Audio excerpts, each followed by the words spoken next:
Crimes passionnels, disparitions inquiétantes ou machinations diaboliques, percer les secrets des faits divers les plus marquants et plonger au cœur des affaires les plus étonnantes de l'histoire judiciaire. La découverte de la vérité ne tient parfois qu'à un fil. Bienvenue dans Chroniques criminelles. Dans cet épisode, l'affaire Cyril Adam. 23 septembre 2024 à Nîmes, c'est un procès peu ordinaire qui s'ouvre devant la cour criminelle du Gard. Celui d'un homme qui se fait appeler Loup Blanc.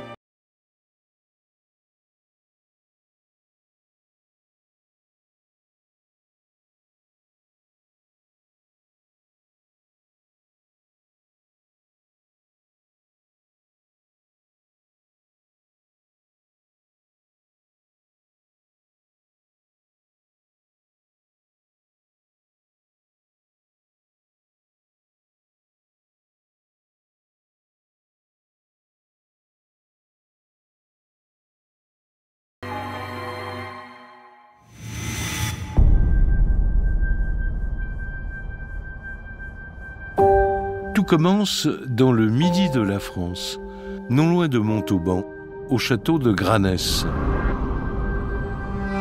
Un magnifique pavillon de chasse situé au cœur d'un vaste et beau domaine. Bienvenue au château, c'est un monument classé monument historique. Xavier Bénéroso, journaliste spécialiste des faits divers. C'est un monument qui date du 19e et c'est une immense bâtisse, un endroit majestueux. Il y a un parc de 40 hectares autour. Stéphane Boucher, journaliste spécialiste des faits divers. Et c'est véritablement un endroit très privilégié. C'est dans ce décor somptueux que Cyril Adam anime depuis plus de 20 ans des stages d'éveil spirituel basés sur la méditation. Il s'intéresse à tout ce qui se fait en matière de bien-être, de méditation, d'épanouissement personnel. Il vous vend toute une formation qui vous permet d'aller mieux. Il y a vraiment de quoi faire des séminaires qui ont l'air plutôt sympas. Yannick Philippona, journaliste à Midi Libre. Dans ce cadre assez idyllique. Au château de Granès, le temps d'un week-end ou d'une semaine, Cyril Adam propose une vraie déconnexion. Son credo, trouver le bonheur en se reliant à la nature et à soi-même, comme il le précise sur les réseaux sociaux où il compte des milliers d'abonnés. En voici un extrait. Quand tu es dans la forêt et tu médites, tu vois la paix qui t'envahit, la sérénité, tu te recharges. Ils sont des centaines venus de toute la France à suivre les enseignements de Cyril Adam. 3 adeptes que nous appellerons Caroline, Alice et Patrick ont accepté de témoigner de leur vécu sous couvert d'anonymat.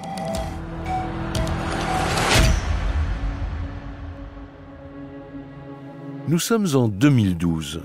Caroline a 33 ans et sur les conseils de sa mère, qui connaît bien Cyril Adam, elle décide de s'inscrire à un stage. Elle est alors cadre dans la fonction publique et mère de 2 jeunes enfants. Et elle se sent submergée par son quotidien. Moi, je suis une jeune mère et dans mon couple, en fait, je me sens peu, voire pas du tout épaulée au quotidien et je ressens une charge très très lourde sur mes épaules. Caroline, victime. Donc j'espère trouver des outils pour améliorer ma situation générale.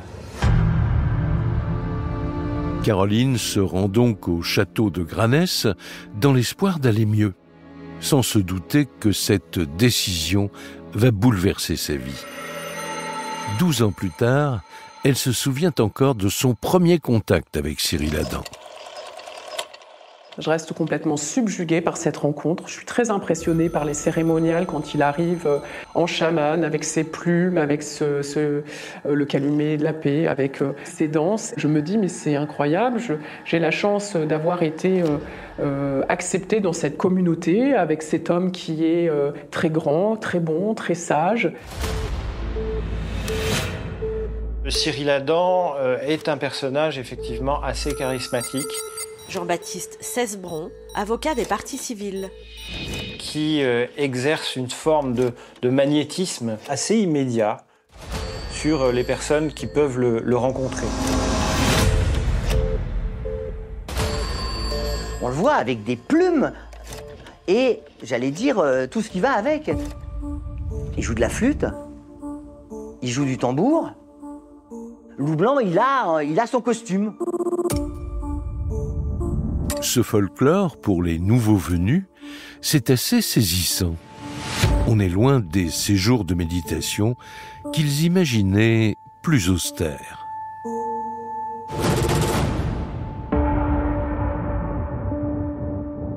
Alice a 34 ans lorsqu'elle rencontre Loup Blanc pour la première fois en 2019. Et elle aussi tombe aussitôt sous le charme du chaman. Ah, mais c'est quelqu'un de très sympathique, très original, vraiment hors du commun. Alice, victime. Avec son déguisement, son sourire, charmeur, très charmeur. Je suis restée très marquée par cette approche vraiment très amicale. Alice est ravie. Ce guide spirituel qu'on lui a conseillé a l'air incroyable. C'est exactement ce qu'elle cherchait. Esthéticienne et masseuse dans de grands palaces parisiens, sa clientèle est exigeante. Grâce à Loup Blanc, elle espère se ressourcer. Et ça marche. Je suis émerveillée. Je me sens vraiment pleinement épanouie. Et puis il y a tous les voyages intérieurs qui sont magnifiques. Quand on médite pendant des heures, c'est un peu comme si on avait fait une détox, vous voyez, émotionnelle, psychologique.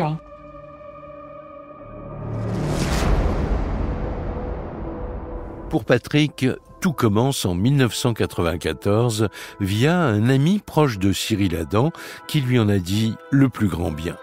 Curieux, Patrick décide de rencontrer le fameux guide. Il a 21 ans et c'est le début d'une aventure qui va durer un quart de siècle. Je vais découvrir un monde que je ne connaissais pas du tout. Patrick, victime. Tout le monde s'aime, tout le monde a le sourire, tout le monde semble heureux.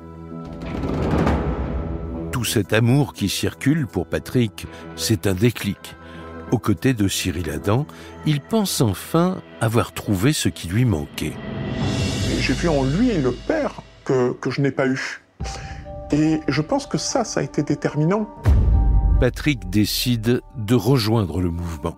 C'est là qu'il va rencontrer sa femme et y passer une partie de sa vie. Subjugués par ce guide spirituel hors du commun, Alice, Caroline et Patrick vont fréquenter assidûment ces stages pendant des années, comme beaucoup d'autres. Car au-delà du folklore et du costume, Loup Blanc revendique aussi des pouvoirs incroyables. J'ai rencontré des adeptes qui expliquent que c'est vraiment un mage blanc. Cyril Adam, il est dans la droite ligne du chamanisme, le chaman étant un personnage qui dit être en connexion avec Dieu, qui a un pouvoir extraordinaire, surnaturel. Il peut communiquer avec les animaux, il a le don de l'orage, de la pluie, d'être en osmose, en harmonie avec la nature. C'est un super-héros. Cyril Adam n'est pas seulement chaman, il se prend carrément pour l'envoyé de Dieu sur Terre. Voilà comment il se présente sur les réseaux sociaux. Sois en paix et sache que je suis Dieu.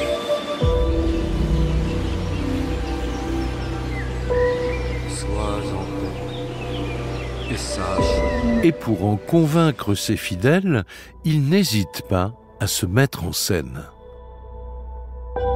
C'était un de ses rituels préférés. Il faisait produire un pain et un vin. Et en fait, il donnait le pain et le vin comme Jésus le faisait. Donc on attendait, on passait les uns après les autres et ça c'était un moment extraordinaire. Le plus impressionnant, en fait, c'était sur les cérémonies où il jouait du tambour. Des cérémonies parfois filmées et publiées sur ses réseaux sociaux, comme cette danse surprenante baptisée la danse du Condor pour la montagne sacrée des ancêtres en Mongolie. Et là, en jouant du tambour, il y avait une montée de l'énergie. Imaginez 80-100 personnes, voilà, tout le monde danse très fort. Le tambour, il y a quelque chose d'assez excitant. Première fois de ma vie que j'entends des cris, des pleurs, des gens qui sont par terre. C'est des sortes de transes que je n'avais jamais vues. Il y a des gens qui se prennent pour des animaux, par exemple. Il y avait une personne, elle se prenait pour une grenouille, un autre qui faisait la danse d'un oiseau, comme si on était possédé. Et ça, moi-même, je l'ai vécu, ça. Cet état second, c'est de la transe chamanique, une pratique tout à fait légale en France.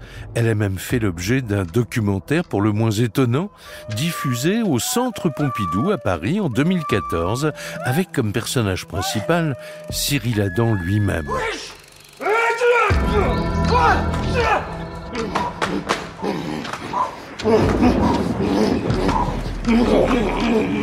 Faut pas croire que je suis un humain.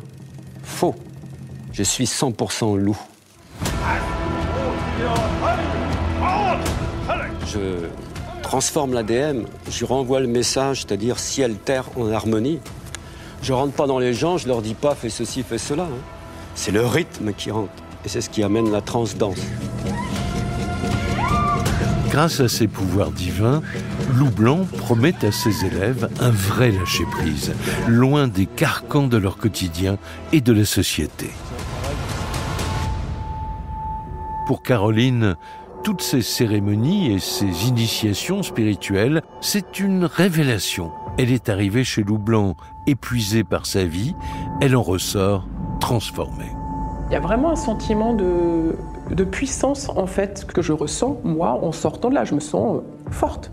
Tout ça, ça va participer un peu à la légende et au mythe de Cyril Adam, doublé d'une très forte personnalité et d'une grande autorité qui impressionne. Nous sommes en 2020. Loup Blanc compte désormais des centaines de fidèles. Certains suivent ses enseignements depuis plus de 20 ans. Il édite aussi des livres et compose de la musique qu'il diffuse sur les réseaux sociaux. C'est un guide spirituel reconnu dans les milieux ésotériques. Mais un jour, tout va basculer.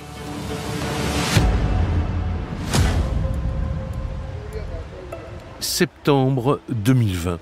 Un signalement inquiétant arrive au parquet de Nîmes. Il provient de la Miviludes, la mission interministérielle qui lutte contre les sectes.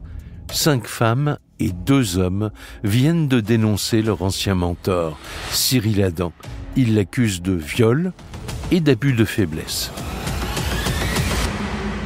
Immédiatement, une enquête est ouverte.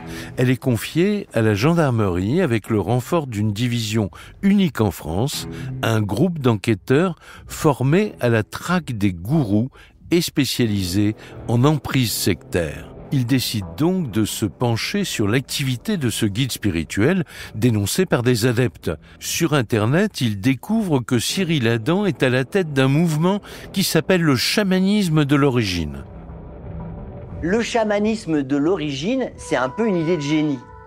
Pourquoi ? Parce que, j'allais dire, c'est un fourre-tout idéologique. Xavier Bénéroso, journaliste spécialiste des faits divers. Vous vous intéressez au taoïsme, vous en avez.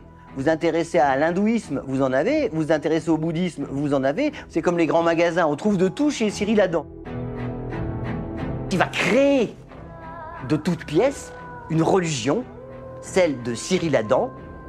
Et le chef, le patron, le big boss, c'est lui. Son site internet est certes un peu pittoresque, mais a priori, rien de suspect.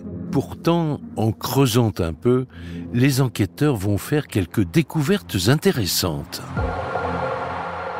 Les gendarmes se rendent compte qu'il y a une sorte de discours complotiste. Stéphane Boucher, journaliste spécialiste des faits divers. un peu derrière ce vernis ésotérique, quasiment paranormal. C'est-à-dire, il y a d'une part le mouvement de loup blanc, et à l'extérieur, c'est horrible. Tout au long de ces 26 années, j'ai toujours entendu les médecins vous veulent du mal, les politiques, le gouvernement ne vous aime pas, il en veut qu'à votre argent. Attention au vaccin, c'est pas bon. Rentrer dans son mouvement permet de se protéger de cette agression extérieure. Laurent Layé, psychiatre. À l'intérieur du mouvement, on est protégé. On trouve là un des piliers des mouvements sectaires. La vérité, c'est Cyril Adam qui la donne. Personne d'autre. Qui se cache derrière ce chaman complotiste ?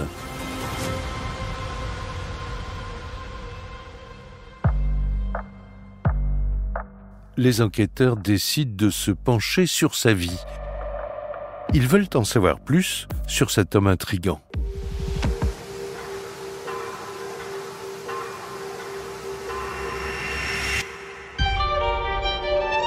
Pour Cyril Adam, l'aventure commence en 1980. Il a 29 ans.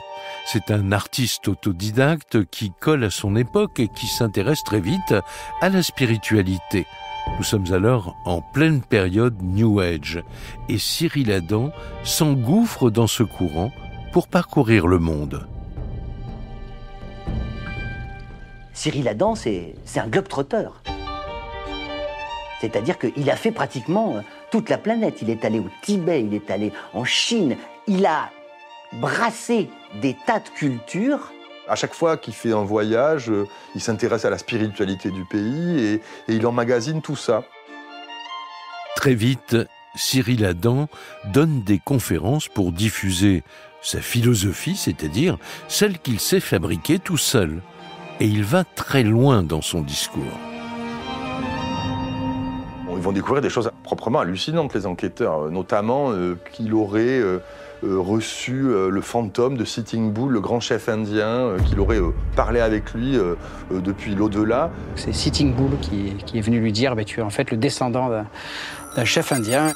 Yannick Philippona, journaliste à Midi Libre. Qui sera loup blanc. Il dit aussi qu'il serait la réincarnation d'un ancien roi d'Écosse du Moyen-Âge, ce genre de choses. Donc c'est un peu le génie cosmoplanétaire qui serait venu sur Terre pour nous donner tous la vérité. Pour les enquêteurs, Loup Blanc a tout l'air d'un guide spirituel complètement bricolé. Mais est-il juste un illuminé qui croit en ses super-pouvoirs ou un manipulateur qui dupe ses adeptes ? La suite va leur donner un début de réponse, car ils découvrent qu'il était déjà dans le viseur de la justice dans les années 90.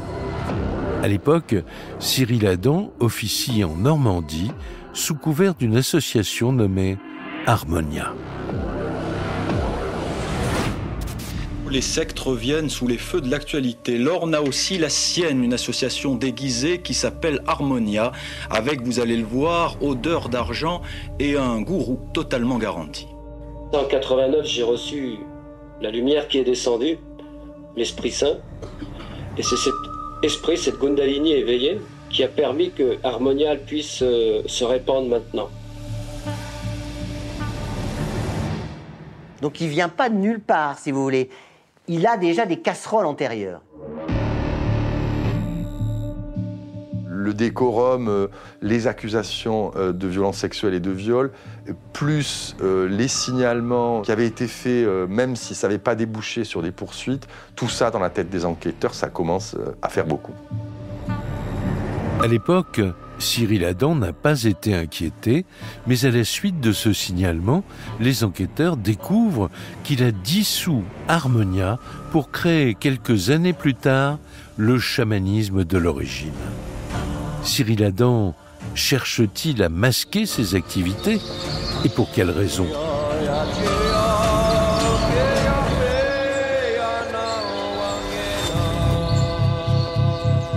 Pour les gendarmes, la manœuvre paraît suspecte. Ils décident d'entendre les plaignants et d'auditionner des adeptes toujours investis dans le mouvement. Ils veulent savoir ce qui se passe réellement au château de Granès. Et ils vont découvrir comment le chaman a peu à peu tissé sa toile autour de ses fidèles pour régner sans merci sur leur vie.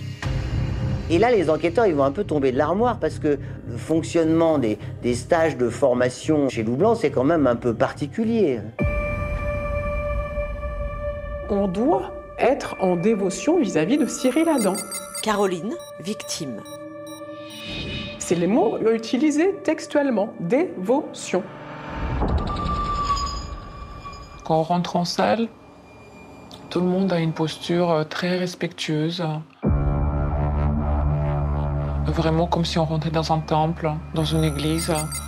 Alice, victime. Les gens, ils s'abaissent, ils s'approchent pas trop de lui. Enfin, c'est vraiment comme si c'était un saint, enfin une divinité vénérée. Les gens doivent venir se prosterner devant lui, à genoux. On ne peut pas se précipiter à aller lui dire bonjour. Non, non, non, non, non, non. Il faut attendre que, sa sainteté se déplace et vienne vers vous. Manifestement, Loup Blanc a mis en place un véritable culte de sa propre personne. Et cette mécanique implacable pour les asservir va très loin. Patrick en sait d'ailleurs quelque chose, car il a passé 26 ans aux côtés de Cyril Adam. Il nous avait dit, à chaque fois que vous me croiserez, vous vous arrêterez, vous vous inclinerez. Patrick, victime. Et il nous a dit, quand vous passerez devant mon trône, même si je ne suis pas là, vous vous inclinez. Les témoins racontent aussi les repas frugaux et le jeûne qui les affamait tous, sans compter le rythme soutenu des journées.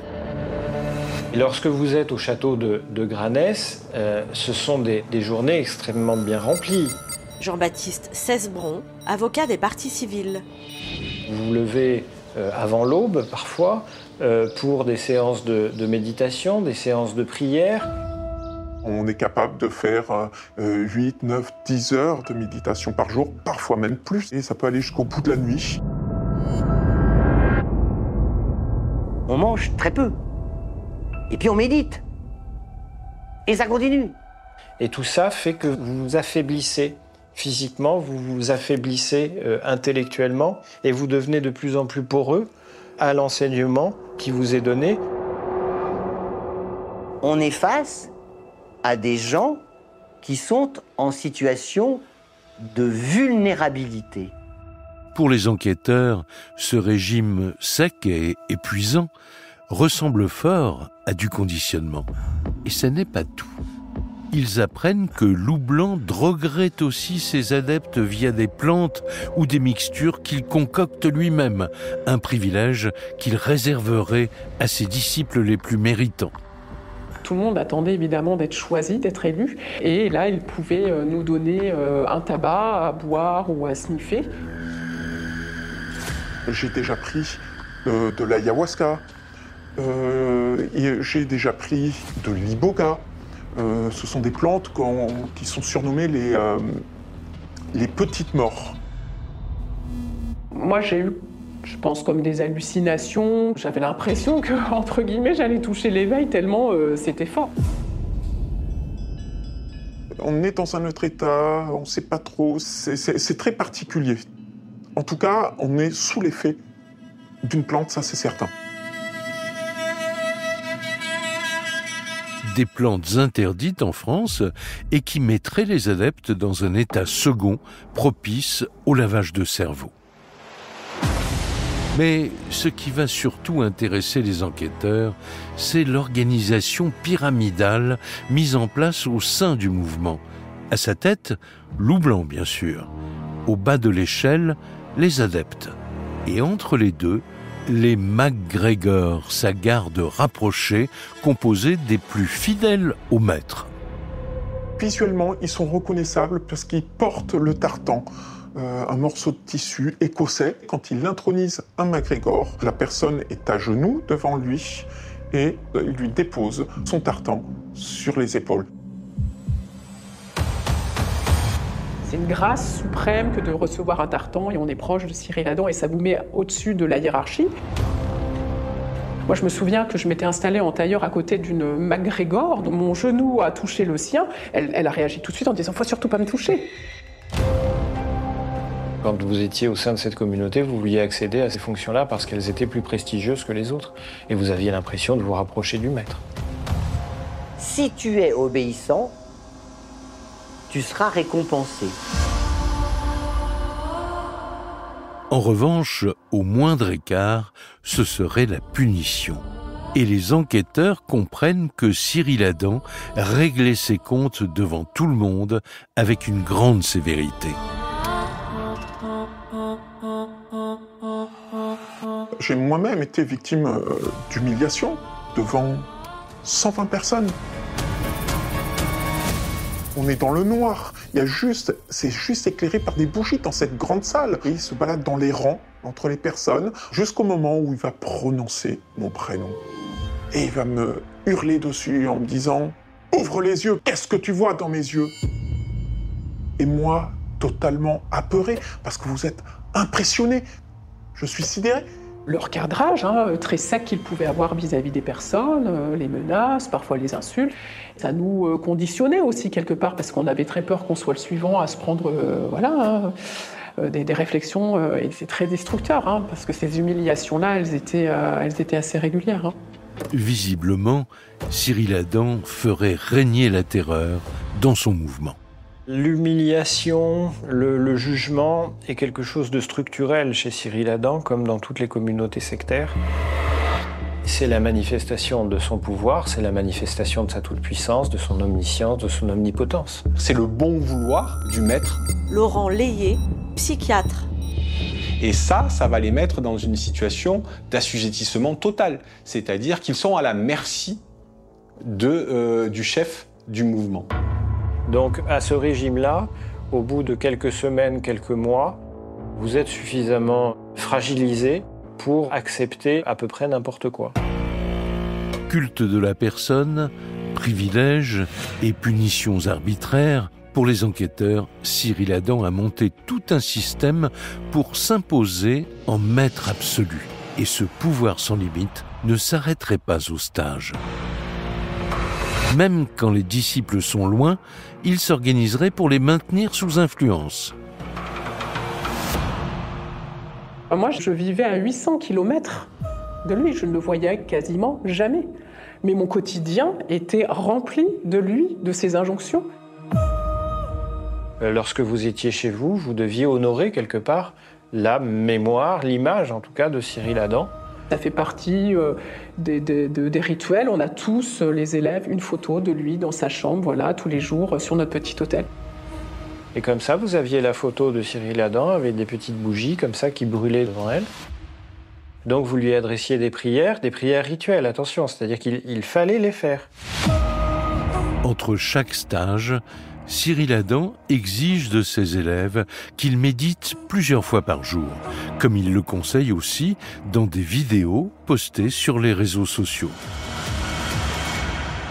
Prière pour l'harmonie.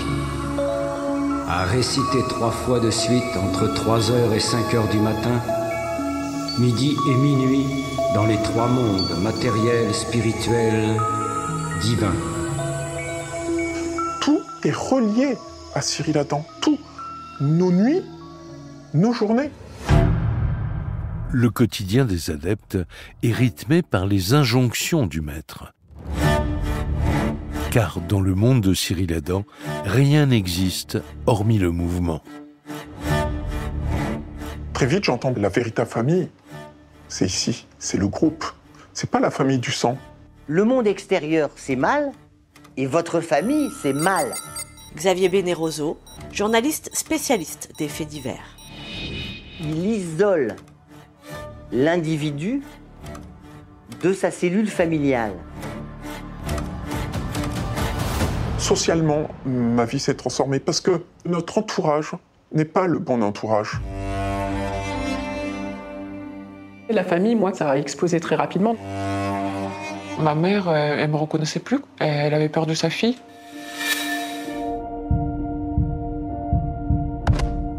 Patrick s'est investi corps et âme pendant des années pour Cyril Adam, jusqu'au jour où il envisage de tout plaquer. Mais quitter le mouvement n'est pas sans risque non plus. Et à un moment donné, je me suis dit, mais non, c'est pas ça que je veux. Et ça a été le début de mon départ. C'est là où j'allais sortir. Mais j'avais très peur. Parce que quand on est en couple et qu'il y en a un qui part, si elle est Adam, il laisse pas ça comme ça. On casse le couple, il casse le couple. Lorsque vous quittez la communauté, du jour au lendemain, vous n'avez plus aucun contact avec l'intégralité des membres qui étaient vos amis, vos proches, votre seule famille finalement. Malgré sa peur, Patrick se résout à partir. Oui, j'étais épuisé, complètement épuisé, physiquement, moralement, psychiquement. J'en pouvais plus et ce passage-là a été très difficile. Parce que je ne voulais pas quitter ma femme, je ne voulais pas qu'elle me quitte, je ne voulais pas qu'on soit séparés par ce gourou. Ma femme était déchirée entre son maître et son homme. Elle a fait le choix de son homme. C'est pour ça qu'on est ensemble encore aujourd'hui. Châtiment, isolement, mauvais traitement. À l'issue de ces auditions, les enquêteurs ont listé plus de 30 techniques de manipulation chez Cyril Adam. Il aurait mis en place une véritable mécanique d'emprise sur ses disciples. Il y a tous les ingrédients qui laissent à penser qu'on est bien dans une secte. On vous appelle, vous répondez. Il n'y a pas de consentement dans le monde de Cyril Adam. C'est son droit. Il le veut, il le prend. C'est tout. C'est aussi simple que ça. On est loin du guide spirituel censé conduire vers l'harmonie et l'épanouissement personnel. Et ce que s'apprêtent à raconter les 5 plaignantes va faire basculer l'affaire. Les enquêteurs vont découvrir comment Cyril Adam aurait usé de son aura pour les abuser sexuellement.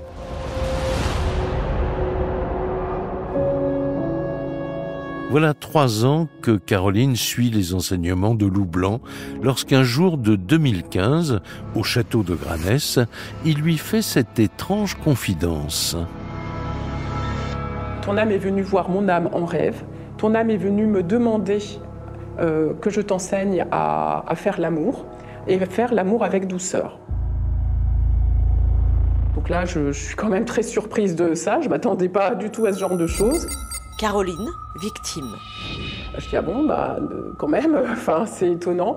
C'est quand même spécial parce que ça consiste très clairement à faire l'amour. Mais Loup Blanc la rassure.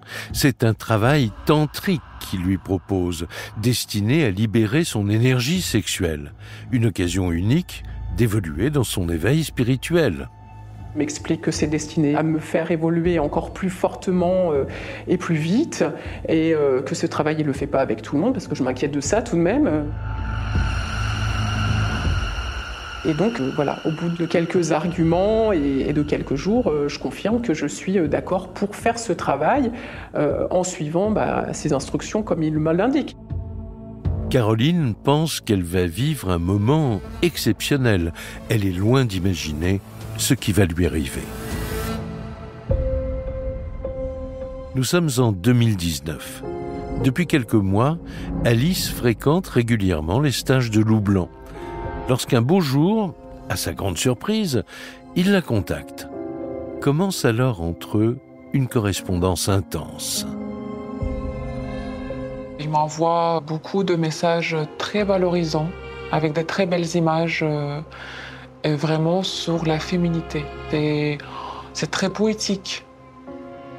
Et j'ai aimé ça, parce que j'ai vu en lui une figure paternelle. Alice, victime. Puis, il me propose assez rapidement un travail tantrique, à savoir que j'ai déjà côtoyé un enseignement tantrique auparavant, sans toucher, habillé. Ça n'incluait pas la sexualité. Alice accepte donc son offre en toute confiance, sans se douter une seconde de ce qui l'attend. Voilà, je vais rejoindre le maître, il va me transmettre quelque chose. C'est une chance de pouvoir bénéficier de ça, j'y vais, quoi. Et là, il m'accueille avec le paréo. Et puis très rapidement, il se déshabille et... Loup Blanc aurait exigé d'elle une fellation. Alice est sidérée. Mais face au maître, elle n'ose pas dire non. Comme tout ce qu'on reçoit de lui, même le fait de le toucher, c'est une bénédiction. J'exécute d'autant plus. Mais là, il n'y avait pas de complicité, je sentais pas de la tendresse. Je sentais pas tout ça. Et puis, lui, il avait son doigt sur mon front et sa main sur ma tête quand je faisais la fellation. S'ensuit un rapport sexuel. Toujours sous le choc, Alice est incapable de réagir. Puis, rapidement, Loup Blanc l'aurait congédié. Je me suis sentie très mal. Pour lui, jamais j'ai eu du désir sexuel. Pour Caroline, ce soi-disant travail tantrique vire aussi très vite au cauchemar. Moi, quand j'arrive, je suis très impressionnée. C'est pas un amoureux lambda, c'est aussi un maître et qui se positionne clairement en maître. Et à un moment donné, j'ai vraiment cette vision-là, je le vois en fait au-dessus de moi et il n'a plus d'expression. En tout cas, il n'a plus l'expression que je lui voyais avant d'un homme aimant et chaleureux. Et je vois un homme sans expression, son visage fermé, qui fait peur, hein, enfin c'est pas anodin. Et puis après, au bout d'un moment, il me dit stop, bon là, on arrête. Et bon voilà, je me rhabille rapidement et alors, j'ai vraiment une impression quand je sors d'être un bout de viande. Et voilà, je repars complètement désarçonné dans ma chambre et la nuit qui suit, en fait, je fais un rêve d'agression sexuelle. Et pourtant, Caroline ne réalise pas ce qu'elle vient de subir. À la demande de Cyril Adam, elle revient donc chez lui pour terminer son initiation tantrique. Elle racontera avoir subi d'autres viols et des agressions sexuelles. À la suite de ces événements, qu'elle n'arrive toujours pas à qualifier, Caroline se sent de plus en plus mal. Et elle finit par quitter le mouvement en 2018. Elle pense alors reprendre le cours normal de sa vie, mais le traumatisme la submerge. Voilà, en 6 mois, je me suis totalement effondrée et un jour, je n'ai plus pu aller au travail. Voilà, c'est aussi simple que ça et aussi dur que ça. De son côté, Alice ne comprend pas non plus ce qui lui est arrivé. Pendant 2 ans, elle retourne au château de Granès où, là encore, elle nous raconte avoir été violée. Et peu à peu, une terrible angoisse l'envahit.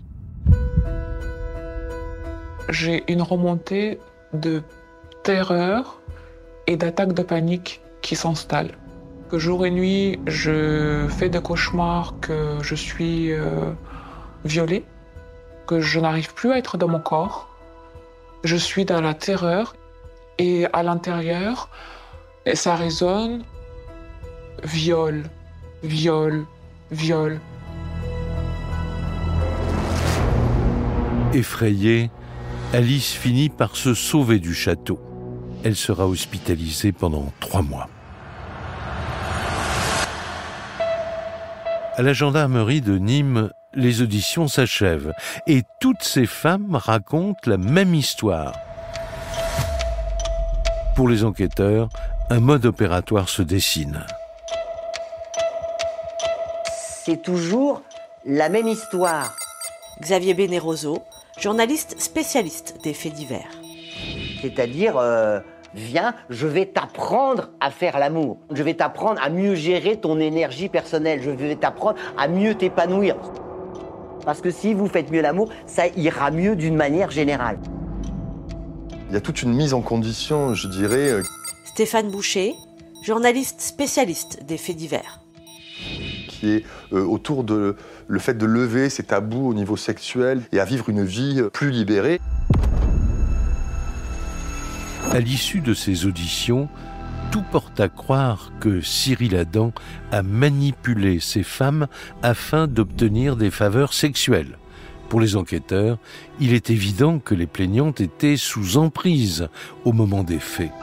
Et ce qu'elles décrivent correspond à un viol, un acte sexuel non consenti, imposé par contrainte psychologique. Les 5 femmes décident donc de porter plainte contre Cyril Adam.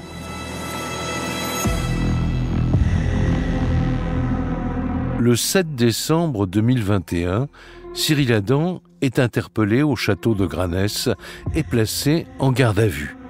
Dans la foulée, les gendarmes saisissent tout son matériel informatique. Alors que son interrogatoire commence, l'homme paraît serein et sûr de lui. Il n'a pas l'habitude des gardes à vue, mais bon, il ne se démonte pas. La première chose qu'il va dire, c'est que pas du tout, c'est pas du tout un gourou, c'est une sorte de coach un peu spirituel. Gourou, ce terme, Cyril Adam veut évidemment jamais en entendre parler. Il affirme que son mouvement n'a rien d'une secte. Ce n'est pas une communauté qui vit reculée du monde à plein temps. Entre chaque stage, les adeptes retournent à leur vie et chacun a le choix de revenir ou pas dans le mouvement. Quand je suis libre d'y adhérer, d'y aller, de partir, de ne plus revenir, je suis libre. Carlo Alberto Brusa, avocat de la défense. La notion de liberté du disciple, de l'élève, est antinomique avec la notion de secte.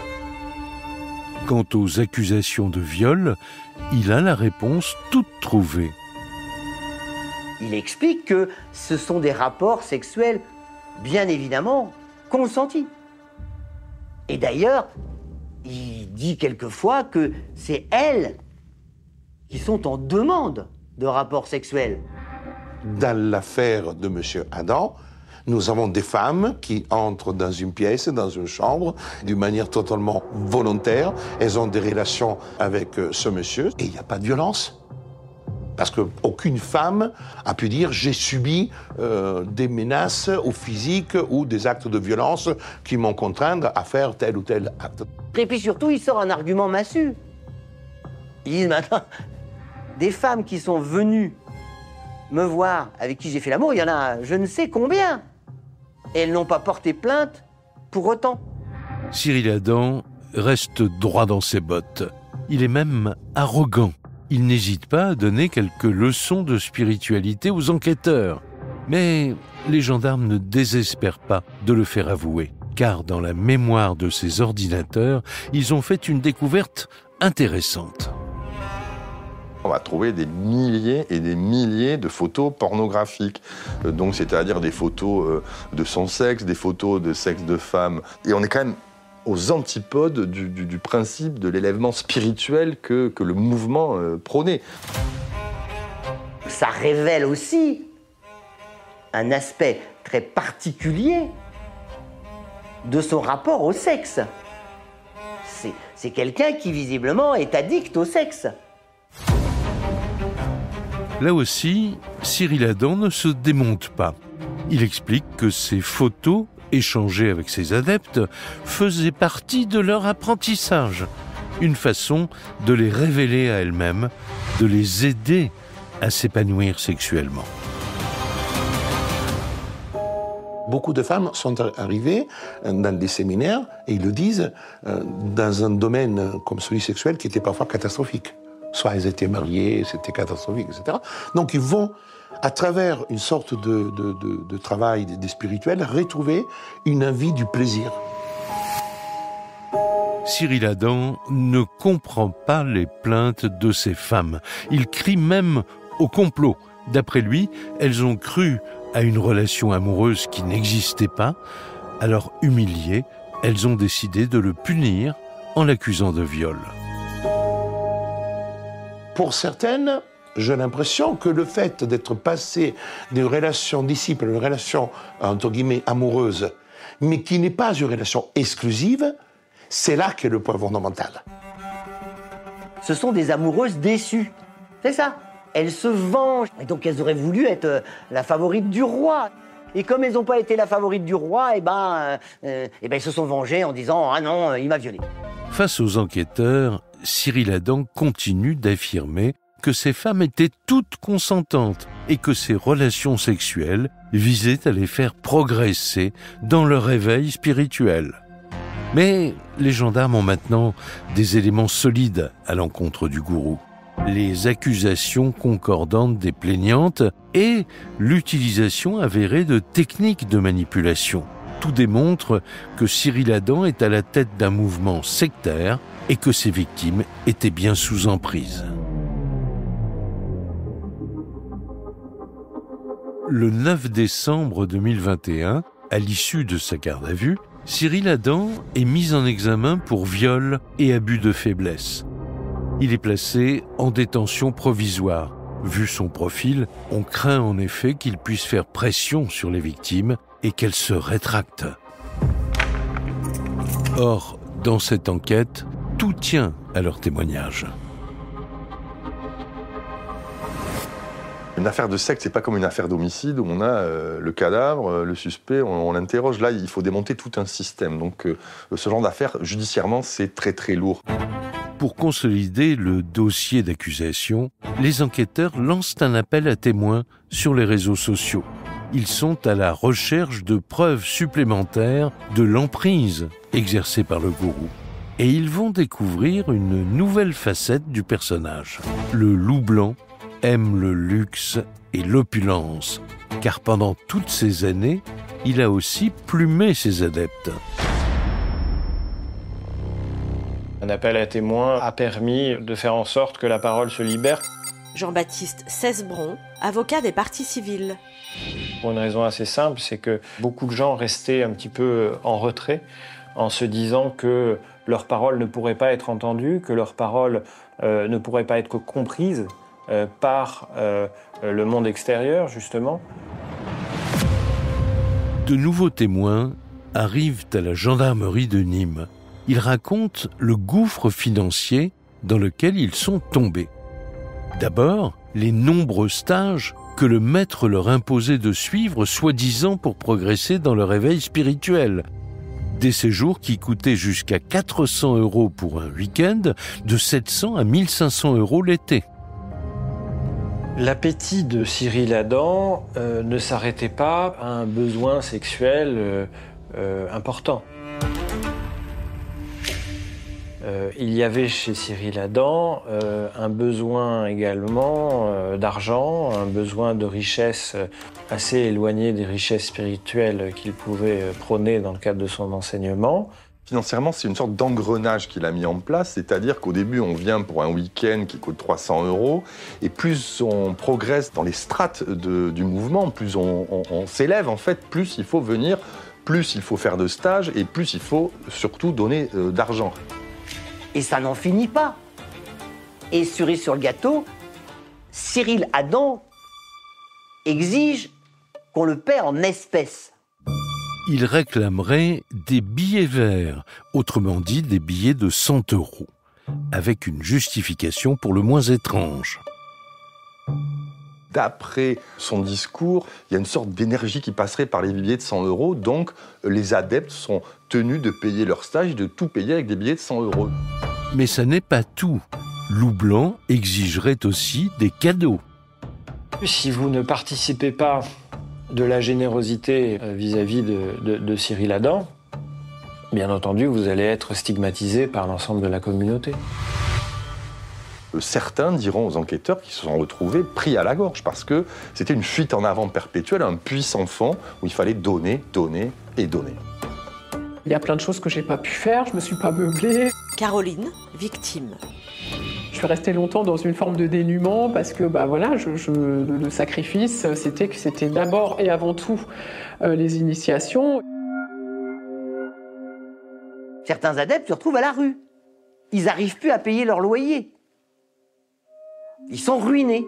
On est quand même face à un système extrêmement organisé de spoliation.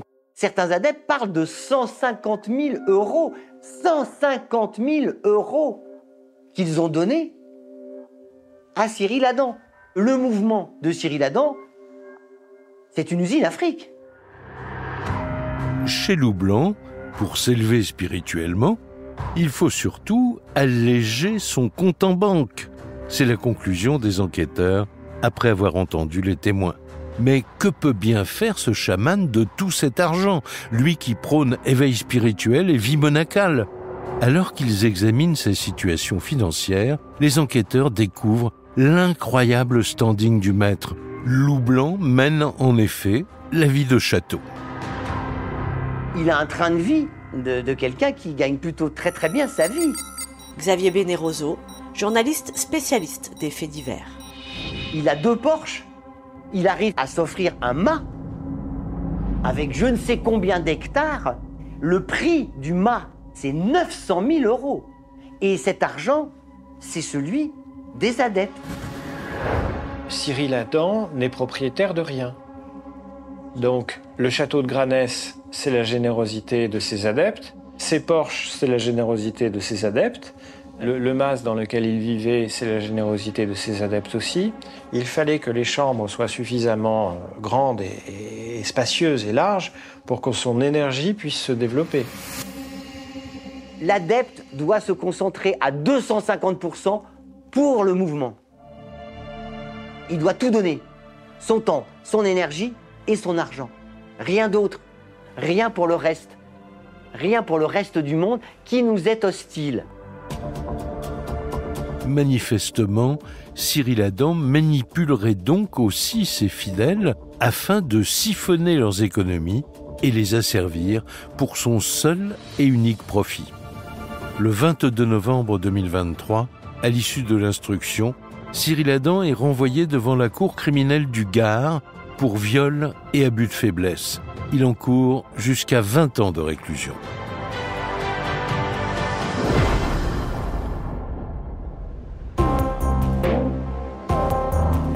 Nîmes, le 23 septembre 2024. Le procès commence et les audiences s'annoncent tendues. Cyril Adam est-il un gourou qui a usé de son pouvoir pour violer et abuser certains adeptes? Ont-ils été contraints d'obéir à ses moindres volontés? C'est ce que les juges vont devoir trancher. Au cœur des débats, la notion de l'emprise et donc l'absence de consentement. Des mécanismes psychologiques difficiles à démontrer. L'intime conviction des magistrats va être déterminante.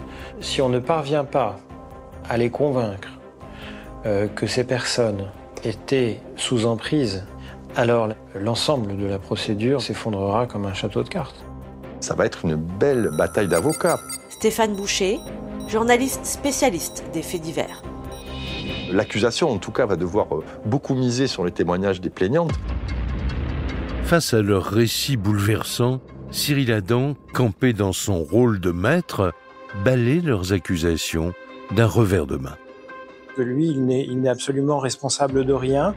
Il a vécu finalement toutes ces années comme un spectateur de ce qui se passait au sein de sa communauté. Ce qui est assez saisissant, c'est de voir l'absence totale d'émotion de cet individu par rapport aux témoignages des parties civiles, des victimes. Dans le box des accusés, Cyril Adam continue de clamer son innocence. Entendu par la cour, les experts concluent tous à l'emprise. Mais en face, la défense a préparé la riposte et elle déroule son raisonnement. Même démontré, l'emprise ne prouve rien, tout simplement parce qu'elle n'apparaît pas dans la définition du viol dans le code pénal. La défense plaide donc l'acquittement. Le fait de dire « Ah, mais ils sont tous en prison ». Très bien, et alors ? Carlo Alberto Brusa, avocat de la défense. Prise n'est pas une condition de droit. C'est une condition d'origine médicale, psychiatrique, psychologique, ce que vous voulez. Mais la prise n'est pas une qualification juridique. Un argument qui ne sera pas retenu par la Cour. Le 27 septembre 2024, Cyril Adam est reconnu coupable de viol sur 4 femmes et d'abus de faiblesse sur une dizaine d'adeptes. Pour la justice, Loup Blanc, le gourou autoproclamé, est bien un prédateur sexuel. Il est condamné à 15 ans de réclusion criminelle. Après 5 jours d'audience épuisants, ce verdict est une vraie délivrance pour les victimes. C'est une page qui se ferme, d'être reconnue victime.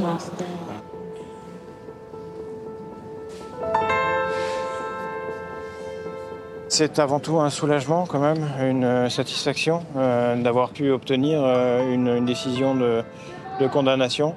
On a été entendu par la Cour, donc pour ça on est vraiment très heureux, c'est un soulagement pour nous. Donc c'est un pas supplémentaire pour nous, je pense dans la reconstruction aussi. Mais une nouvelle épreuve les attend, car Cyril Adam a fait appel de sa condamnation et reste présumé innocent. En attendant un nouveau procès, il tente de réapprendre à vivre. Vous avez perdu 2 ans, 5 ans, 10 ans, 20 ans, 30 ans de votre vie. Vous n'avez rien appris, rien. Tout a été pris, rien n'a été rendu, tout a été perdu. Voilà, j'espère retrouver la guérison complète pour un jour vraiment pouvoir refaire ce que j'aime. Aujourd'hui, pour nous, vivre, c'est faire les choses comme monsieur et madame tout le monde. Et là, moi, je peux redémarrer ma vie, en fait. Aujourd'hui encore, des dizaines de fidèles soutiennent Cyril Adam et son mouvement est toujours actif.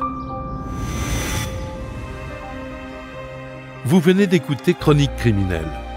Si l'épisode vous a plu, n'hésitez pas à mettre des étoiles, à commenter ou à vous abonner sur votre plateforme d'écoute préférée.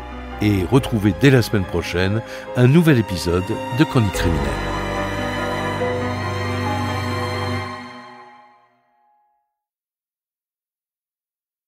Le sang séché sur le carrelage avait laissé des auréoles brunes que même l'eau de Javel n'avait pas réussi à effacer. C'était le mois de février 2007, un hiver glacial, et dans une maison modeste d'une petite ville de province, la police découvrait un tableau digne d'une tragédie antique. 2 corps, mari et femme, gisaient dans le salon. Leurs mains semblaient s'être tendues l'une vers l'autre avant que la mort ne les sépare, comme une dernière tentative de retenir un lien brisé. L'odeur métallique emplissait encore l'air quand les enquêteurs entrèrent, le silence de la mort recouvrant chaque recoin comme une couverture lourde. Ce qui semblait, au premier regard, un crime passionnel, se révélait bientôt bien plus sombre, un écheveau de mensonges et de secrets qui ne demandait qu'à être démêlés. La maison portait des stigmates d'une lutte, des meubles renversés, une lampe brisée, des éclats de verre incrustés dans la moquette. Mais un détail frappait immédiatement. Rien n'avait été volé.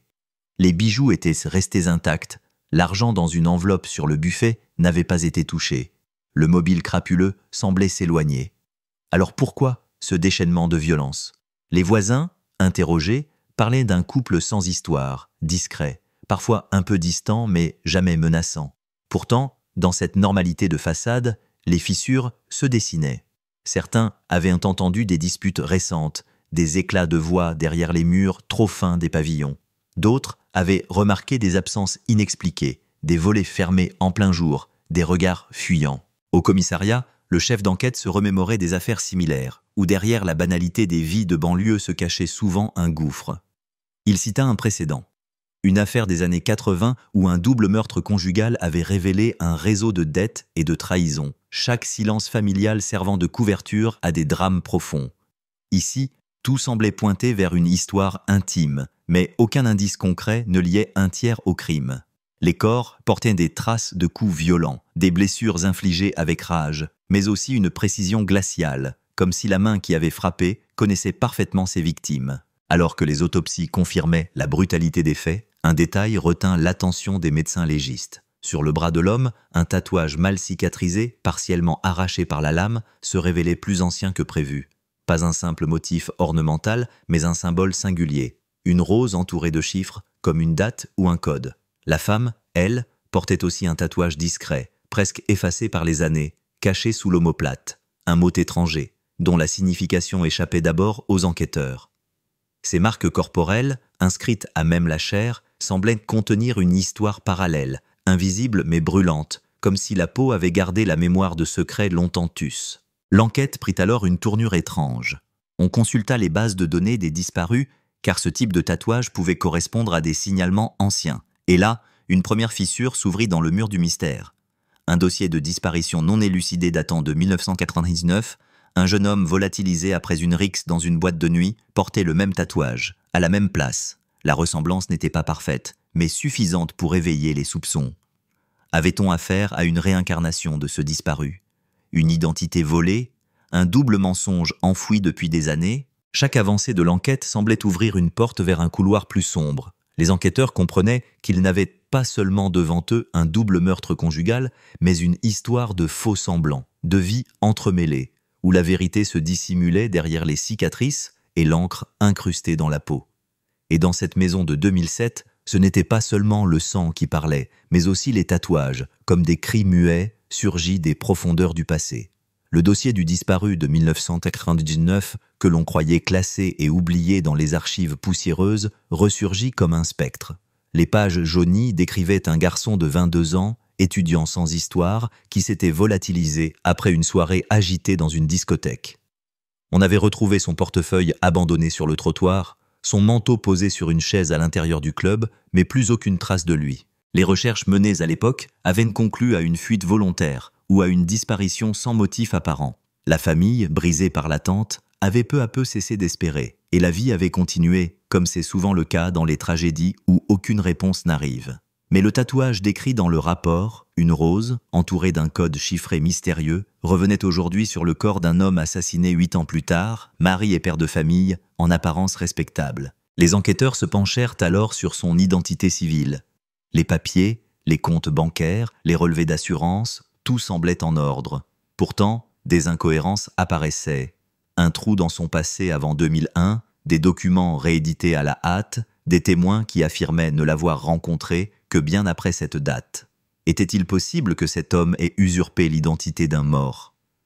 Les spécialistes en fraude documentaire furent appelés et confirmèrent des anomalies dans les certificats. Signatures maladroites, tampons qui ne correspondaient pas aux normes officielles de l'époque. Une imposture soigneusement construite se dessinait, un puzzle dont les pièces étaient collées à la hâte sur un masque fragile.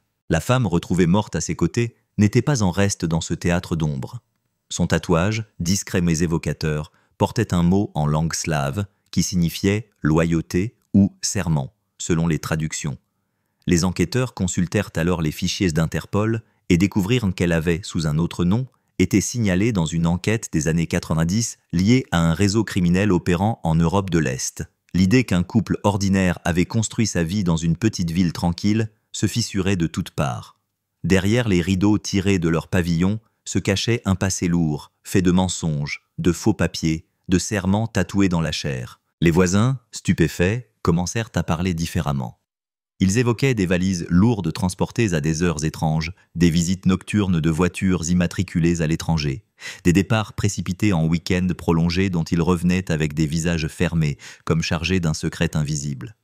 Les policiers, en retraçant leurs dernières semaines, découvrirent qu'ils étaient surveillés. Des appels téléphoniques venaient de numéros prépayés, jamais réutilisés. Des messages cryptés, difficiles à tracer, semblaient transiter par leur ordinateur.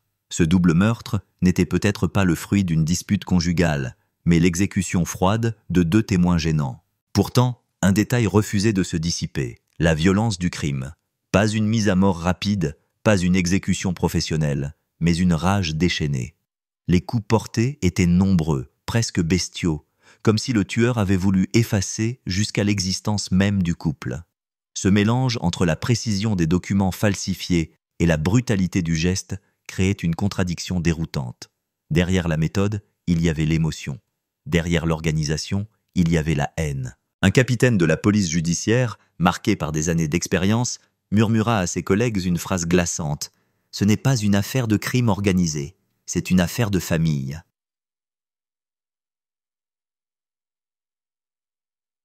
Et en prononçant ces mots, il rappelait la règle tacite de tant d'affaires criminelles. Souvent, les mensonges les mieux gardés ne viennent pas des étrangers, mais de ceux qu'on appelle les nôtres.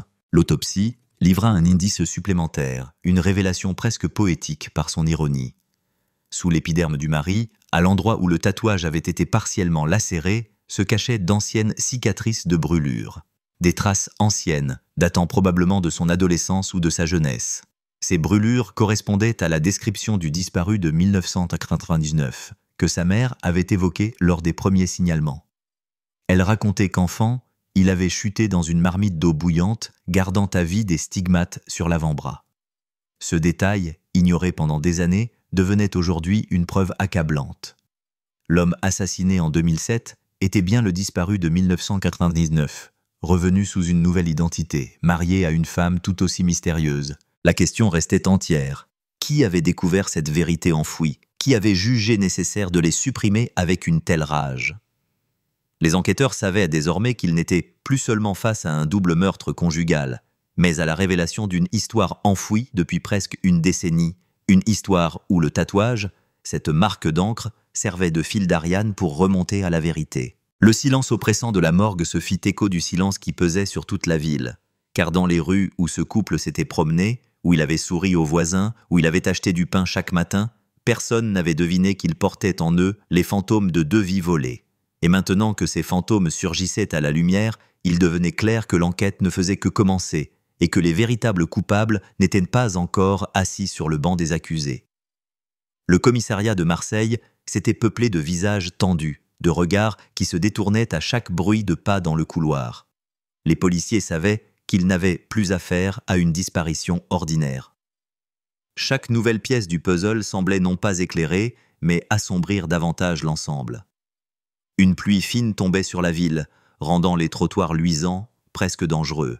Dans le silence des bureaux, on entendait seulement le bourdonnement des néons fatigués et le froissement des dossiers qu'on tournait à la recherche d'un indice oublié. L'inspecteur Delaunay, un homme d'une 50aine d'années, au visage marqué par des nuits blanches et des affaires jamais résolues, tenait un cliché entre ses mains. Une photo Polaroid trouvée dans la chambre de la jeune femme, disparue. On y voyait un banc, quelque part au Vieux-Port, et, dans le coin inférieur droit, une silhouette floue. Trop floue pour identifier un visage, trop nette pourtant pour être un hasard. Il appela doucement son collègue. « Regarde ça, tu crois au hasard, toi ?» Le plus jeune, Morel, secoua la tête. Pas dans une affaire comme celle-là. Ils décidèrent de retourner sur les lieux. Le Vieux-Port à cette heure-là ressemblait à une scène figée, comme si la pluie avait suspendu le mouvement. Les bateaux grinçaient doucement, les cordages claquaient contre les mâts. Le banc était là, le même que sur la photo. Mais sur le bois détrempé, quelqu'un avait gravé un mot. Simple, mais glaçant. « Attends !» Delaunay passa ses doigts sur les lettres encore récentes. Le bois n'était pas encore gonflé par l'humidité. Cette inscription datait de quelques jours, tout au plus. « Elle était là », murmura-t-il. On lui a dit d'attendre, et elle a attendu. Un frisson parcourut Morel.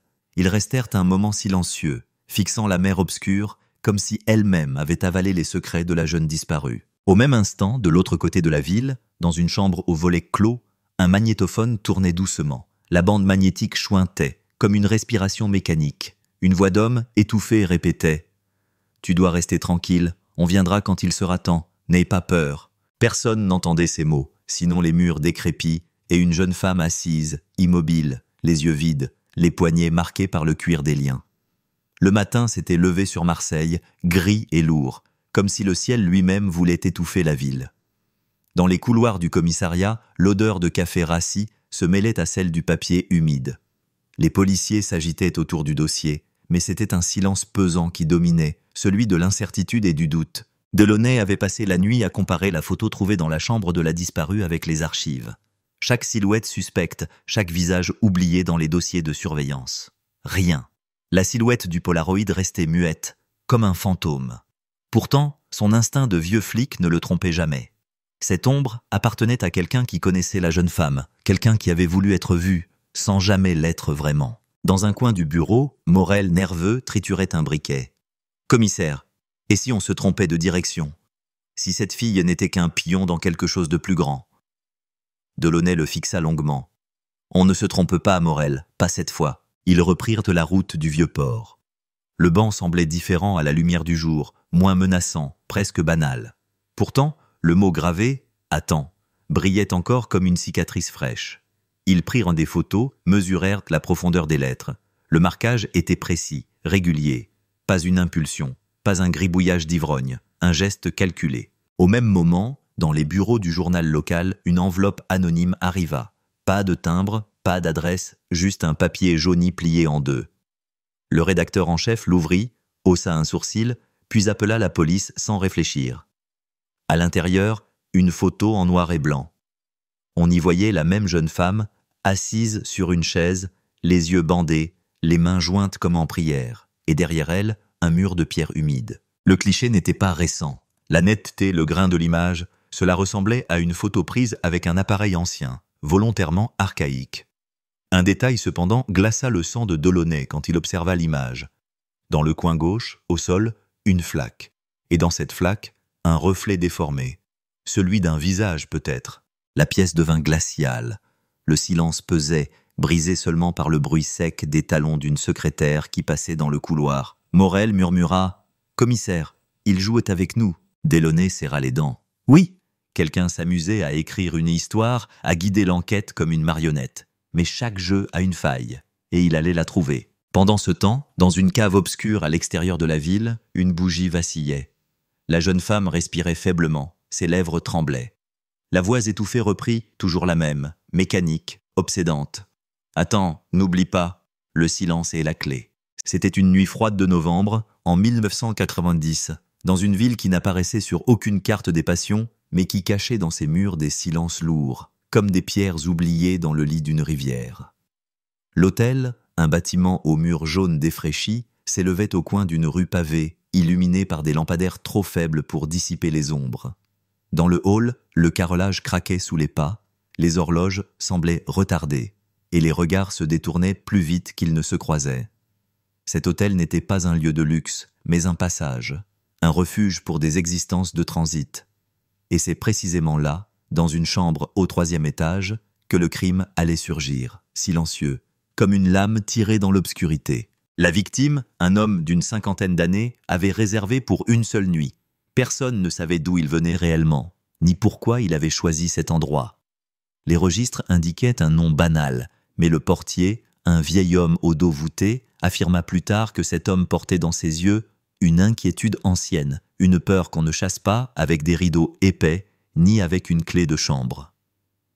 Dans le couloir, les voisins entendirent un bruit sourd, une chute, puis un silence. Le lendemain matin, la femme de ménage poussa la porte entr'ouverte, et ce qu'elle découvrit glaça son souffle. Le corps gisant sur le tapis, une trace de sang comme une signature irrévocable, et une bouteille de vin rouge, encore entamée, posée sur la table de nuit. Les policiers arrivèrent rapidement. La scène leur parut étrange.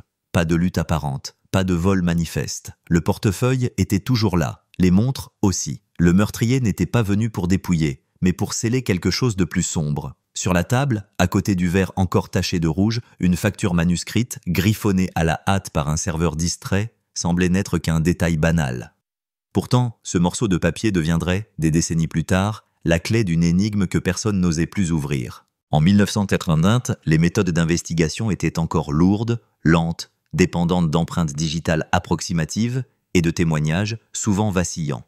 Les enquêteurs interrogèrent le personnel, les clients, mais l'hôtel était un théâtre de passage. Des hommes d'affaires, des voyageurs solitaires, des anonymes en quête d'oubli. Personne n'avait vu ou entendu plus que ce bruit étouffé. Les archives de la police mentionnent l'enquête comme « sans issue », un dossier refermé trop vite, comme si la ville elle-même avait voulu tourner la page. Mais les affaires non résolues ne disparaissent jamais vraiment. Elles patientent dans l'ombre, attendant un détail, un geste, un hasard qui viendra réveiller les cendres froides. Et ce hasard, 30 ans plus tard, allait surgir d'une manière si improbable qu'il redonna au crime une lumière nouvelle. L'enquête s'ouvrit dans une atmosphère lourde, presque étouffante. Les inspecteurs pénétrèrent dans la chambre comme on entrerait dans une crypte, en sachant que chaque objet, chaque trace, pouvait porter la mémoire d'un geste mortel. Le corps fut transporté à la morgue, mais l'ombre du crime resta suspendue dans les couloirs. L'hôtel, d'ordinaire si bruyant de portes qui claquent et de conversations étouffées, se transforma en un tombeau collectif. Les clients chuchotaient, le personnel évitait de croiser les regards, et le portier, celui qui avait remarqué l'inquiétude dans les yeux de la victime, s'enferma dans un silence obstiné. Les policiers cherchèrent d'abord des témoins. La femme de ménage répétait, tremblante, qu'elle avait seulement trouvé la porte entr'ouverte.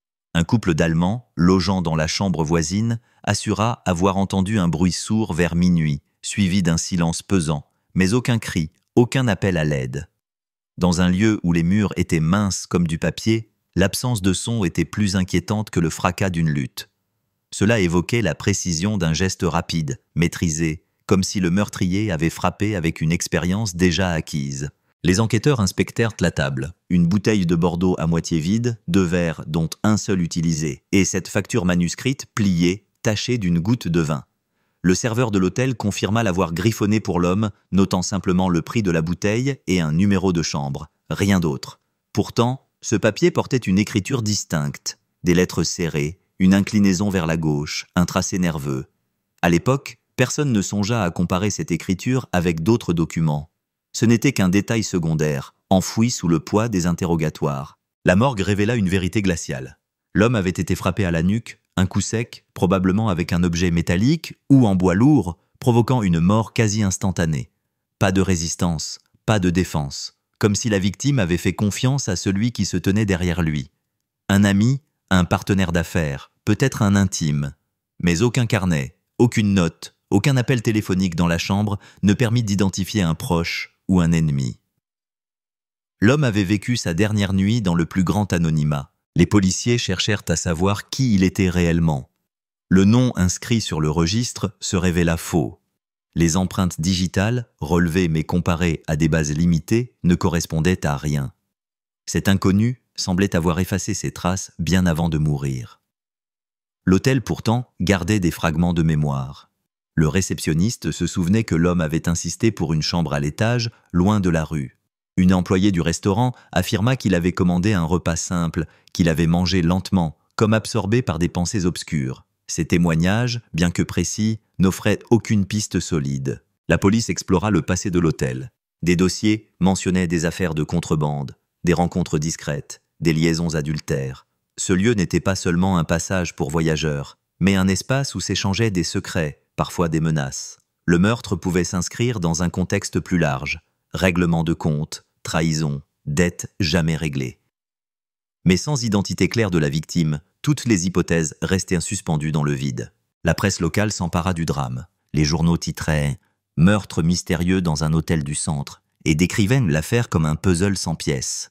La population se nourrissait de rumeurs. Certains parlaient d'espionnage, d'autres d'un crime passionnel. Le mystère devint une légende urbaine, entretenue par le silence des autorités, incapable de livrer une conclusion. Dans les cafés, on racontait que l'hôtel était hanté, que la chambre restait fermée, jamais relouée, comme si les murs refusaient d'oublier. Au fil des mois, l'affaire s'enlisa. Les inspecteurs, faute de preuves, classèrent le dossier. La facture manuscrite fut archivée dans une boîte, parmi d'autres pièces à conviction. Les verres, la bouteille, les vêtements du défunt s'empoussiérèrent dans des réserves. Ce qui n'avait pas été compris alors fut condamné à dormir, en attendant un futur incertain. La justice, parfois, s'apparente à une mer immobile, qui garde ses secrets au fond jusqu'à ce qu'un courant soudain les remonte à la surface. Mais derrière l'échec de l'enquête, il restait une impression tenace. Le crime avait été commis avec une froideur méthodique. Pas de colère visible, pas d'hésitation. Un geste précis, puis un départ silencieux. Comme si l'auteur savait exactement comment disparaître sans laisser de traces. Pourtant, il avait laissé une chose, ce papier griffonné, banal, inutile en apparence. Une trace qui, au moment même, ne signifiait rien. Mais les objets, comme les témoins, savent attendre. Leur vérité patiente dans l'ombre, jusqu'au jour où la lumière les redécouvre. Et ce jour-là viendrait bien plus tard, quand personne ne s'y attendrait plus, car 30 ans après, un simple détail allait réveiller la mémoire du crime, transformant un fragment de papier en clef tranchante, capable de rouvrir la plaie jamais refermée. 30 années passèrent comme un brouillard épais que rien ne semblait pouvoir dissiper. Le dossier, classé sous la mention « Affaire non résolue », dormaient dans les archives, avec des milliers d'autres crimes inachevés, chacun portant la marque d'une défaite silencieuse. Les cartons jaunissaient, les photographies perdaient en leur netteté, et les noms des enquêteurs eux-mêmes s'effaçaient dans la poussière. Pourtant, au sein de la brigade criminelle, certains jeunes officiers développaient une obsession pour ces affaires oubliées. Ils les consultaient comme on lit des romans inachevés, cherchant dans les marges une phrase qui aurait pu changer la fin. En 2020, un projet national fut lancé. Rouvrir les cold cases, appliquer de nouvelles méthodes scientifiques sur les pièces à conviction, confronter les traces anciennes avec les bases de données modernes. Ce fut dans ce contexte que la boîte poussiéreuse contenant la facture de vin, les verres et les vêtements du défunt fut redécouverte. Le hasard voulut qu'un inspecteur stagiaire, fouillant dans les archives pour un exercice, tomba sur le dossier de l'Hôtel 1990. Il s'arrêta sur la photographie de la facture. De simples mots, une écriture nerveuse penchée vers la gauche. Quelque chose dans cette graphie le frappa immédiatement. Elle semblait trahir une personnalité plus qu'un simple serveur distrait. Les nouvelles technologies offraient des perspectives inédites.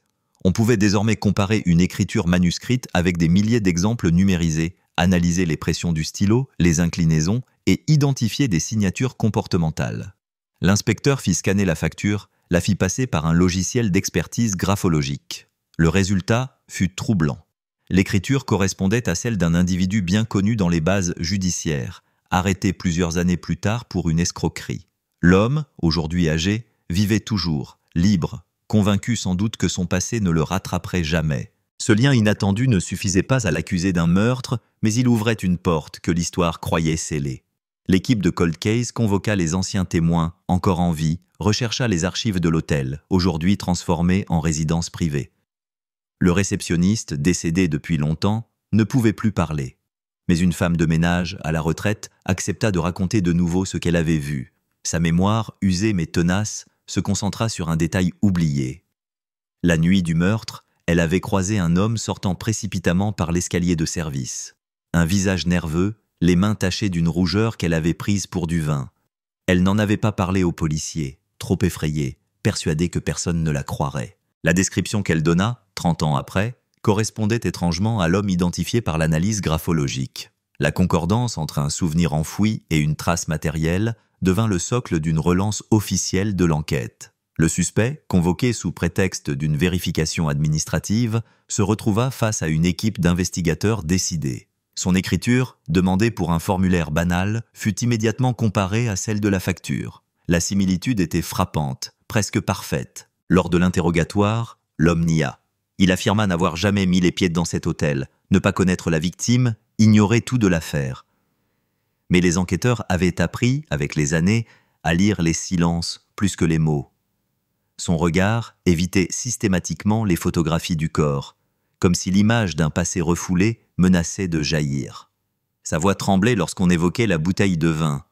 Ce n'était pas une simple peur d'être accusé à tort, c'était l'écho d'une mémoire qu'il tentait d'éteindre. Pourtant, sans preuve biologique directe, l'affaire risquait encore de s'effondrer. Les vêtements conservés furent réexaminés. Des techniques modernes permirent d'extraire des microtraces d'ADN, invisibles en 1990. Sur le col de la chemise de la victime, un fragment génétique étranger apparut. Lorsqu'on le compara à l'ADN du suspect, prélevé légalement, la correspondance fut claire. Après 30 ans, le silence du meurtre se brisait enfin. Mais la question demeurait: pourquoi ? Pourquoi cet homme, qui n'avait jamais été lié publiquement à des crimes violents, aurait-il frappé une victime inconnue dans une chambre d'hôtel ? L'enquête se tourna vers les archives financières, les réseaux de relations, les notes de police des années 80 et 90. On découvrit que la victime, dont l'identité avait été élucidée grâce à des recherches généalogiques, était en réalité un homme d'affaires impliqué dans des transactions douteuses, notamment dans le commerce du vin. Les factures, les contacts, tout convergea. Il y avait eu des dettes, des tromperies et surtout un contrat jamais honoré. Le suspect, à l'époque, travaillait comme courtier dans l'importation. Il avait tout à perdre dans ce litige. Les indices suggéraient une rencontre organisée à l'hôtel, une discussion qui avait mal tourné, un règlement final. Le coup à la nuque, brutal mais précis, n'était pas un geste de rage incontrôlé. C'était l'acte d'un homme qui voulait en finir rapidement, avant de disparaître. Et dans sa précipitation, il avait laissé derrière lui ce petit papier. griffonné de sa propre main, croyant que personne ne le regarderait jamais. Le procès s'annonçait complexe, car la défense invoquait la faiblesse des souvenirs après tant d'années, le caractère contestable de certaines preuves. Mais la facture, la graphologie, le témoignage tardif et surtout l'ADN formaient une chaîne qu'aucune rhétorique ne pouvait rompre. Ce qui avait commencé comme un simple détail banal devenait la pièce maîtresse d'un puzzle réassemblé. La réouverture de l'affaire frappa l'opinion comme un coup de tonnerre. Les journaux titrèrent « Un meurtre de 1990 résolu grâce à une facture oubliée ». Le public découvrait la puissance de la science, mais aussi la fragilité du temps. Ce qui semblait perdu pouvait resurgir, comme une ombre refusant l'oubli. Dans les cafés, on reparla de l'hôtel, de cette chambre où l'on murmurait encore qu'on entendait des pas la nuit. Les habitants comprirent que les murs n'avaient jamais menti. Ils attendaient seulement que quelqu'un sache les écouter. Et au milieu de ce tumulte, une vérité universelle se dégageait. Aucun crime ne disparaît vraiment. Il suffit d'un papier, d'une encre, d'une écriture mal assurée pour que le passé revienne frapper à la porte. Le meurtrier, croyant avoir enterré son secret, découvrait qu'il avait en réalité signé sa propre condamnation. Une simple facture de vin, posée négligemment sur une table en 1990, se révélait être l'acte d'accusation le plus implacable 30 ans plus tard. Mystère autour de l'ouvrière disparue en 1993, révélé par des empreintes digitales sur une boîte de conserve abandonnée dans une usine fermée. Affaire d'un enfant de 10 ans, retrouvé sans vie en 1985, élucidé grâce à une lettre cachée dans un dictionnaire offert par son instituteur. Meurtre d'une coiffeuse en 2002, résolu 20 ans plus tard par une trace de parfum rare conservée dans les cheveux de la victime. Disparition d'un routier en 1990, expliquée par un ticket de stationnement retrouvé coincé sous le tapis d'une cabine de camion abandonnée. Mystère d'une famille entière disparue en 1968, éclairci par un carnet de notes découvert dans une malle verrouillée d'un grenier oublié. Affaire d'un étudiant disparu en 1994, résolue par une cassette audio retrouvée derrière un radiateur de sa chambre universitaire, scellée depuis des années. Meurtre d'un antiquaire en 1987, élucidé grâce à un reçu d'achat plié dans la doublure d'un manteau vendu aux enchères. Disparition d'une jeune femme en 2001, éclaircie par un collier cassé retrouvé dans la trappe d'un ascenseur d'hôtel abandonné. Mystère d'un couple disparu en 1975, révélé par une photographie Polaroid retrouvée dans la poche d'une veste jetée dans un grenier communal. Affaire d'un notaire assassiné en 1992, démêlée grâce à des traces de cire rouge, restées intactes sur un sceau de contrat falsifié. Disparition d'un médecin de campagne en 1989, élucidé grâce à un carnet de rendez-vous retrouvé derrière une armoire de son cabinet abandonné. Meurtre d'une serveuse en 1996, révélé par une bague gravée coincée dans le siphon rouillé d'un bar démoli des années plus tard. Affaire d'un lycéen disparu en 2003, résolue grâce à un fichier effacé, mais récupéré d'un vieil ordinateur familial conservé à la cave. Mystère d'une institutrice en 1977, éclairci par une clé rouillée découverte dans un mur creux lors de la rénovation de son ancienne école. Disparition d'un musicien en 1991, expliquée par une partition tachée de sang retrouvée dans l'étui de sa guitare revendue aux enchères.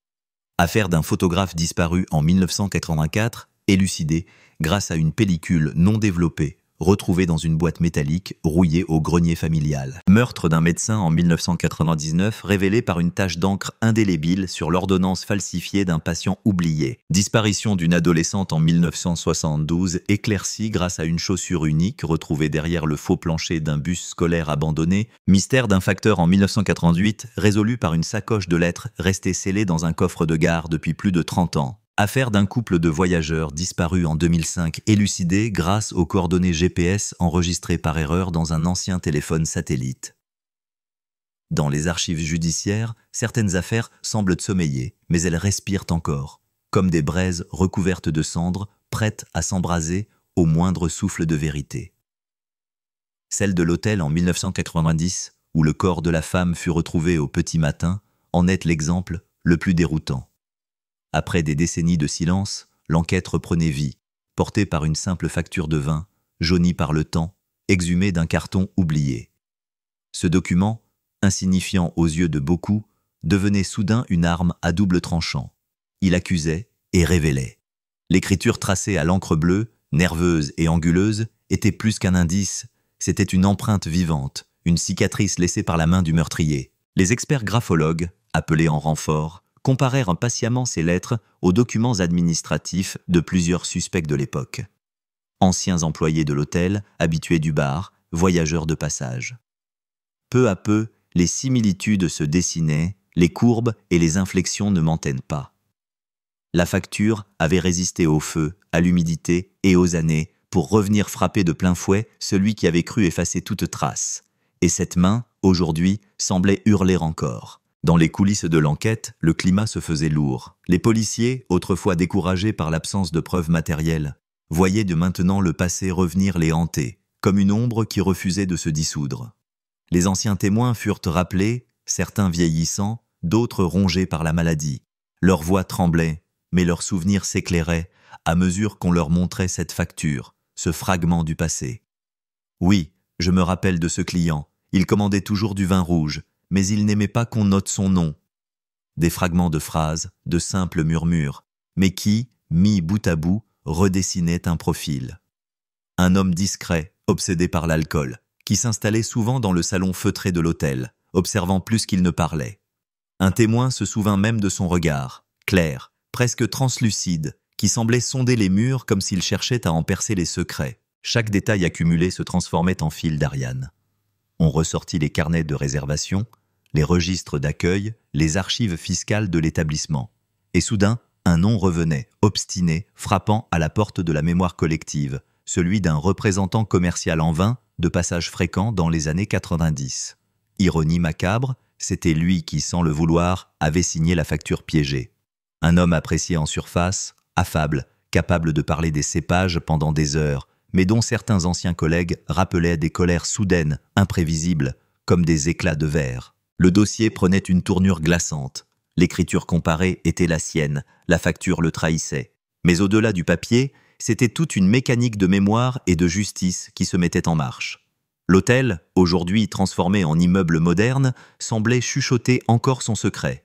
On visita de nouveau ses couloirs, désormais repeints, mais où la nuit, des résidents disaient entendre des pas lents, hésitants, s'arrêtant devant certaines portes comme si le passé frappait encore.